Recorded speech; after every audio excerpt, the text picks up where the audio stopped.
नमस्कार बंधुगण आज स्वतंत्र ओडिशा लाइव चैनल तरफ आपण को सारा राज्य रे एवं चर्चा सृष्टि करिथिबा जो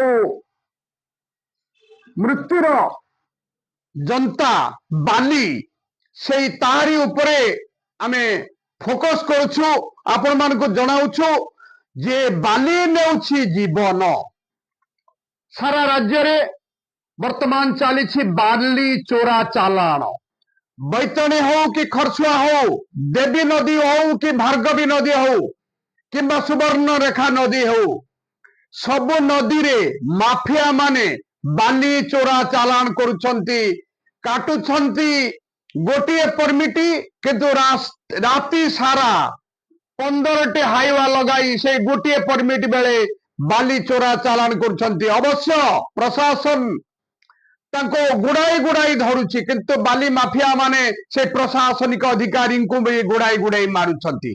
आज आमे आउ एक घटना आपन को दुखद घटना जणाई देबा को चाहूछु। गत काली जने सांबादिका शिला पट्टनायक तांकर जने बांधवी को धरी पिपिली राजपथ रे जाउथला बेले बाली रास्तार जो जातीय राजपथ रे जो बाली पड़ी तांको उपरे स्कूटी चढ़ीगला भारसाम्य हराइले पछपटू बस पिटिला से जीवन हारिले 2 जन जाक घटनास्थल रे बाली नेउछि जीवन।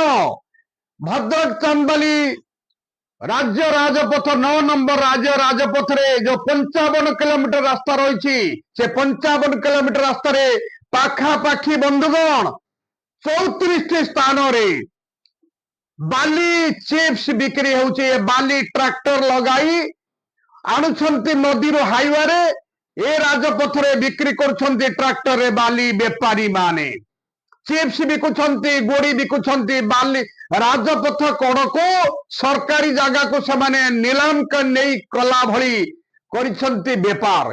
केवल भद्रक चांदबाली रास्ता नुह भद्रक आगरपड़ा भद्रक आरड़ी भद्रक वासुदेवपुर धामरा वासुदेवपुर सब स्थान रे बाली बेपार रास्ता कड़े चली। खाली राज्य राजपथ नुह मुख्यमंत्री सड़क प्रधानमंत्री सड़क ता सांग को 16 नंबर जातीय राजपथ कड़े पुरी रु कलिकता पर्यंत जो राजपथ जाइछि से राजपथ कड़े बाली बेपार बंधुगण खोलम खोला चली। तांको धरिबो किए? पिपिलीर जो सांबादिका शिला पट्टनायक मृत्युवरण कले तांको पई उत्तर खोजी पाउनी प्रशासन ना बाली माफिया को धरुची ना बाली बेपारी को धरुची।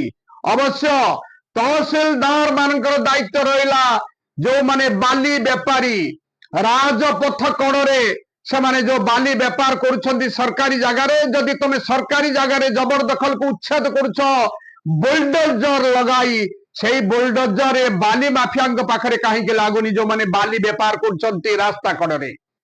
पूर्त विभाग करुछि कौन? भद्रक चांदबाली रास्ता हो कि जेकोसी सड़क हो पूर्त विभाग हाथ में एसडीओ किंबा कनिष्ठ जंत्री समस्ते नीरव राजस्व विभाग नीरव ता सहित बीडीओ तहसीलदार नीरव जिलापाल कहीं नीरव परिवहन विभाग तमे हेलमेट पछरे लागिछ गाड़ी चेकिंग करछ हेलमेट रे फाइन करछ एवं दमदार भावे फाइन आदाय करछ किंतु ए जो मृत्यु सहित खेल खेलुछंती बाली बेपारी माने तांको धरुना ट्रैक्टर डाला 100 फुट रु 80 फुट करी से माने राजपथ कड़े नदी बाली आनी पकाउछंती एवं से बाली को 80 फुट रे जालियाती करी बिकुछंती। ता पाई भी ना परिवहन विभाग धरुची ना सेई राजस्व विभाग तहसीलदार माने धरुछंती।